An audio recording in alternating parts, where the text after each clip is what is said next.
minat natin, di ba? Minat ko yung gagawin kong mac and cheese dapat.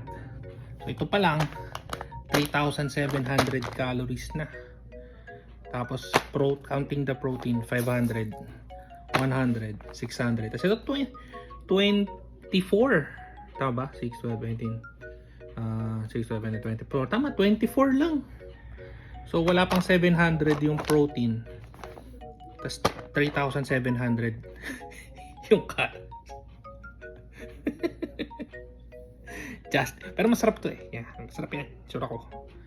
Justify pa more. Ang hirap i-science nung ano.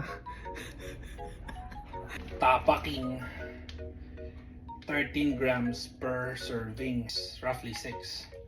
So 13 times 6, 78. Hey Siri, 13 times 6. 13 times 6 is 78. Hoho! Ito mo yun? 78.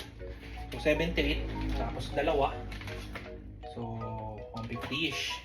Simple lang to. Ginisa ko lang yung karne sa bawang sibuyas. Inilagay ko yung pinakulo ang noodles and then yung cheese. Tapos may tira kahapon ng kanin. Sinangag ko. Chowpan. Tapos ito na. O diba? Ang bilis lang. Basic na basic. Taste test.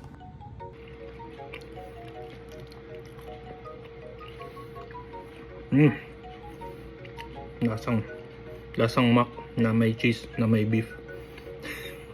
Wala lang. Tapos tapaking. Tsaka chowpan. The perfect bite.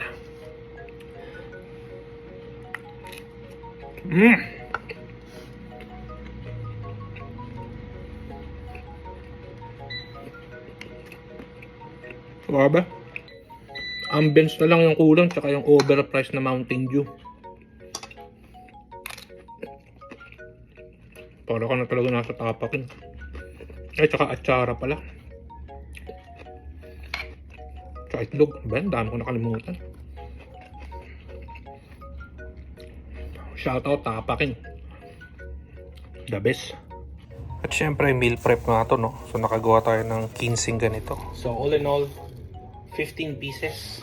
Di ba in English ko lang? Ang single serve. So, ito yung mat.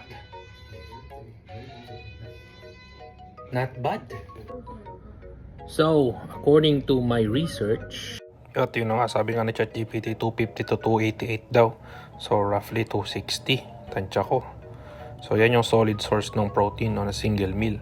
Tapos, pagdating naman sa calorie, kailangan ko daw around 3,400 to 3,600 per day kung gusto kong lumakas. Ang goal is lumakas, numipis,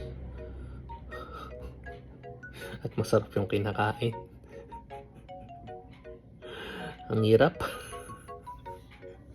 Parang skill tree yung po siya. Ang hirap i-accomplish lahat.